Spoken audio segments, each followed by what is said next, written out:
કિરીટ પાટીવાળા, બોટાદ શહેર પ્રમુખ. કિરીટભાઈ, બોટાદ નગરપાલિકાની ચૂંટણી લઈ આજે ઉમેદવારી ફોર્મ ભરાયા હતા. વોર્ડ નંબર 7 માં ભાજપના ઉમેદવારો બિનહરીફ થયા છે, શું કહેશો? આજે ઉમેદવારી પત્ર ભરવા માટેનો છેલ્લો દિવસ હતો, જેની અંદર ભાજપના 4 ઉમેદવારોએ ફોર્મ રજૂ કર્યા અને કોંગ્રેસ અને આપ દ્વારા કે અન્ય પક્ષ દ્વારા કોઈ પણ ફોર્મ રજૂ કરવામાં આવ્યા નથી, જે બદલ 4 જ ફોર્મ માન્ય ગણાણા. તે વોર્ડ નંબર 7 બોટાદ નગરપાલિકામાં 4 અમારા ઉમેદવારો વિજય થયા છે. શું કહેશો? કોંગ્રેસ કે આપ પાસે ઉમેદવારો નથી મળ્યા, તેને લઈને શું કહેવું છે તમારું? આપ અને કોંગ્રેસ એ બણગા ફૂંકે છે વિકાસના કામો માટે, ભ્રષ્ટાચારના કામો માટે, પણ તેમને જો સભ્ય ન મળતા હોય તો એની ઉપરથી એવું સાબિત થાય છે લોકો ભાજપથી નહીં, કોંગ્રેસ અને આપથી નારાજ છે, જેથી એને ઉમેદવાર પણ નથી મળી શકતા. તમારો પરિચય? ભીખુભા વાઘેલા, પૂર્વ પ્રમુખ બોટાદ જિલ્લા ભારતીય જનતા પાર્ટી, અને બોટાદ નગરપાલિકાની જ્યારે ચૂંટણી છે તેના સંયોજકની જવાબદારી છે. ભીખુભાઈ, બોટાદ નગરપાલિકા અને ચૂંટણીને આજે ઉમેદવારી ફોર્મ ભરાયા હતા. કંઈક ને કંઈક કોંગ્રેસ અને આપને ઉમેદવારો નથી મળ્યા, શું છે સંપૂર્ણ વિગત?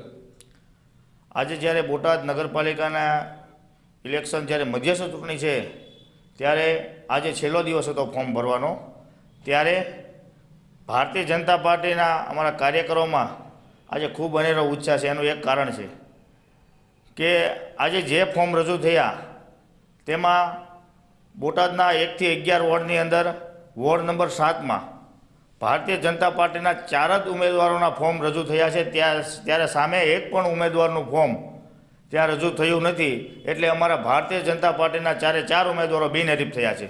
અને સાથોસાથ બીજું કહેવાનું છે કે અત્યારે સુધી આ કોંગ્રેસ એવું કહેતી હતી કે હવે બોટાદમાં અમારું શાસન આવશે, પરંતુ મેં આજે જ્યારે એમના ફોર્મ ભરવાની વિગત જોઈને ત્યારે જાણવા મળ્યું કે 44માંથી ફક્ત એમના 14 જ ફોર્મ રજૂ થયા છે, 30 ઉમેદવારો એમને મળ્યા નથી. એટલે જે આ મોટી મોટી વાતોના જ્યારે કોંગ્રેસ જ્યારે બણગા ફૂંકે છે, આમ આદમી પાર્ટી પણ જ્યારે બોટાદમાં એવું કહેતી હતી કે હવે અમારું શાસન આવશે, ત્યારે મારે એમને એ કહેવાનું છે કે તમને પણ 44માંથી માત્ર ને માત્ર 29 જ ઉમેદવારો મળ્યા છે, એમને પણ 15 ઉમેદવારો નથી મળ્યા. એટલે જ્યારે તમને ઉમેદવારો ન મળી શકતા હોય તો આમાં જીતવાની તો વાત ક્યાંથી હોય? એટલે સમગ્ર જનતા જાણે છે કે બોટાદની જનતા ભારતીય જનતા પાર્ટીની સાથે છે અને આગામી દિવસોમાં હવે 100% ભારતીય જનતા પાર્ટીનું શાસન બોટાદ નગરપાલિકામાં આવવાનું છે. રમેશભાઈ, બોટાદ નગરપાલિકા અને ગઢડા નગરપાલિકાની ચૂંટણી યોજાવાની છે. ફોર્મ ભરવાની આજે છેલ્લી તારીખ હતી. કોંગ્રેસ દ્વારા કેટલા ફોર્મ ભરાણા? બોટાદ જિલ્લામાં ગઢડા નગરપાલિકા અને બોટાદ નગરપાલિકા, પાવડિયા જિલ્લા પંચાયત, તુરખા તાલુકા પંચાયત અને માલણપડ તાલુકા પંચાયત, આટલી ઇલેક્શન હતી. ગઢડાનું આમ જોવા જોઈએ તો ગઢડાનું કહીએ તો ગઢડામાં આ વખતે સારામાં સારું પરિણામ અમને એટલે કે કોંગ્રેસ પાર્ટીને મળશે. કારણ કે ગઢડાની જનતા અમને ખોબલે ધોબલે મત આપવાની છે અને સત્તા ઉપર પણ લાવશે એવો પૂરેપૂરો ગઢડાની ઉપર અમને ભરોસો અને વિશ્વાસ છે.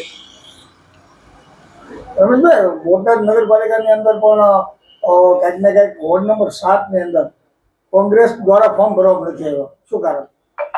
બોટાદની વાત કરીએ તો બોટાદ દેશ આઝાદ થયો પછી લગભગ ઝાઝા ભાગે ભારતીય જનતા પાર્ટી તરફ નગરપાલિકા રહી છે અને અગાઉની ઇલેક્શનો પણ ગઈ છે. એમાં પણ અમારે ઘણો સમય ઘણી વખત હાર સ્વીકારવી પડી છે. અને આ વખતે જે ફોર્મ અમારા ઓછા ભરાણા છે અને અમુક જે વોર્ડ બિનહરીફ થયા છે, એનું જો માત્ર ને માત્ર કારણ હોય તો ખરેખર હું આ સરકાર ઉપર દોષનો ટોપલો નાખું છું. કારણ કે અગાઉ જ્યારે બોટાદ નગરપાલિકા હતી એમાં 44માંથી 40 જીતેલા હતા ભારતીય જનતા પાર્ટીના, કોંગ્રેસના 4 જ હતા. એ છતાં પણ એ વહીવટ અને શાસન કરી શકી નથી, ચલાવી શકી નથી ભારતીય જનતા પાર્ટી. એની સામે અત્યારે જે કંઈ ઇલેક્શન આવી તો માત્ર ખાલી 10 કે 11 મહિના પૂરતી છે અને 10 કે 11 મહિનામાં જે ઉમેદવારો ઊભા કરી અને જે નગરપાલિકા લડાવી ઘણું બધું કઠિન કહેવાય. પણ છતાંય અમે જે કંઈ ઉમેદવારો રાખ્યા છે જે વોર્ડમાં એ અમે પૂરેપૂરી લડાઈથી અમે લડશું. ભાઈ ભાજપનો આક્ષેપ છે કે ભાઈ વોર્ડ નંબર 7માં બોટાદની અંદર કોંગ્રેસના ઉમેદવારો મળ્યા નથી, શું કહેશો? જો આ ઇલેક્શન છે, બની શકે, પણ ઉમેદવારો પણ એવું નક્કી કર્યું હોય કે ભાઈ હવે 10 મહિના પૂરતું ખાલી ઓળારૂપી જવાનું છે. નગરપાલિકામાં અત્યારે હાલ ગ્રાન્ટ પણ 0 લેવલે પડીશ.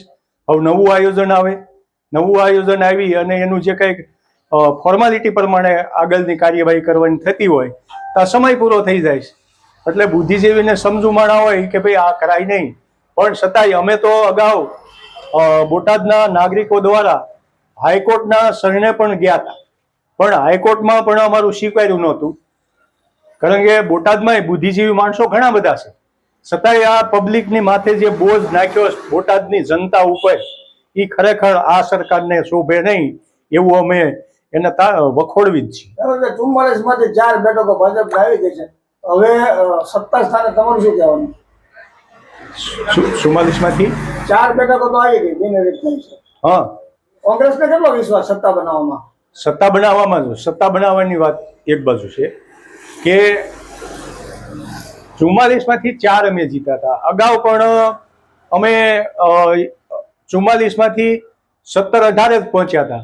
અગાઉ પણ અમે હાર સ્વીકારેલી છે કે 3 થી 4 ઉમેદવારો અગાઉ પણ અમારા જીતેલા છે, પણ છતાંય અમે વિરોધ પક્ષ તરીકે પૂરેપૂરી ભૂમિકા